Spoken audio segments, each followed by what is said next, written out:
A small mountain town in Whatcom County is fighting to save a piece of its history, a post office that's been around for more than 100 years. But David, now that post office, it could be closing its doors for good. When folks in Glacier asked for help, I hit the road in search of some answers. It's like all of a sudden it's going to be gone, and with no advance notice, no nothing. So it seems like a sort of a slap in the face to Glacier. I'm very concerned that they're going to close the post office. Out front, the flag flies. Beneath it, a handwritten note stuck to the door. This piece of history is far from flashy, but it stands right here as a critical cornerstone. This is Glacier Town Hall that was built, I believe, about 1905. So a century plus it's been here. 120 odd years. Ellen Baker let us in. She works for the Water District, which has owned this aging outpost since the 1970s. Meanwhile, the Glacier Water District charges nothing to the U.S. Postal Service. For it to be here, it's just gratis. We do it for the community. And there are 215 total. These are the old-fashioned original. These are antiques. But they're still in use. Look at all the mail in the boxes. We have no home mail service, and this is the last stop for the post office. So anybody who lives up the highway, they don't get any mail service at all. They have to come here. Jan Escola is one of several concerned residents I met alongside the Mount Baker Highway. She got wind of USPS closing this contract office during what should have been a routine trip.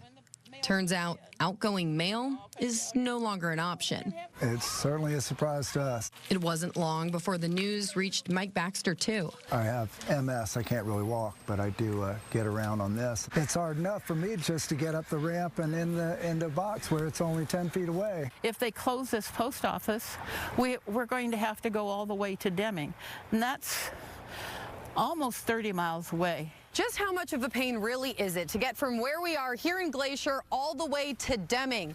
Let us hop in the car, start the timer, and together we'll find out. Over the North Fork of the Nooksack, past family farms and homesteads, it took us about 25 minutes one way. And that's just too much. We have older people that live in the community that get their prescriptions by mail. All this came to light after a light in the community, Patty, passed away.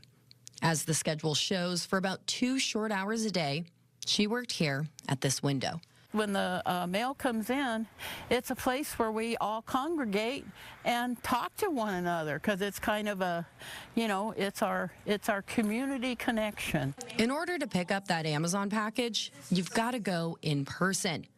And while you're at it, you can borrow a book from the free library or take a look at the bulletin board. This is the heartbeat of the community, is right here. But as you'll see, much has changed in a single week. I don't know if there are any packages left at this point because they stopped delivering packages last week.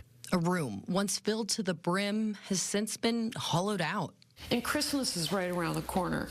Ellen wants answers.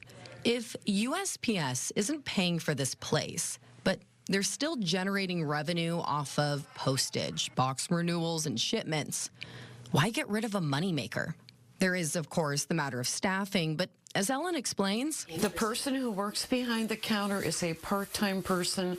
I understand it's very close to minimum wage. She believes they had attempted to close it in the past, and it was public outcry. And as you can see from these signs, a similar movement has already begun. The U.S. Postal Service didn't investigate the impact. Glacier was erected here on the edge of civilization as a humble mining town. See, here's a photo of the very first post office. Plenty of outposts just like this across the West have been reduced to ghost towns. But not Glacier. It continues to grow. It's a real town. I know we're too small to have a gas station, but really there's more full-time residents in our town than there ever was 30 years ago. We want to do everything possible to keep this post office in Glacier And I did contact USPS for this story. They told me they're going to get back to me. And I also reached out to both Representative Rick Larson and Senator Maria Cantwell's offices. So far, I have not received any kind of response from either.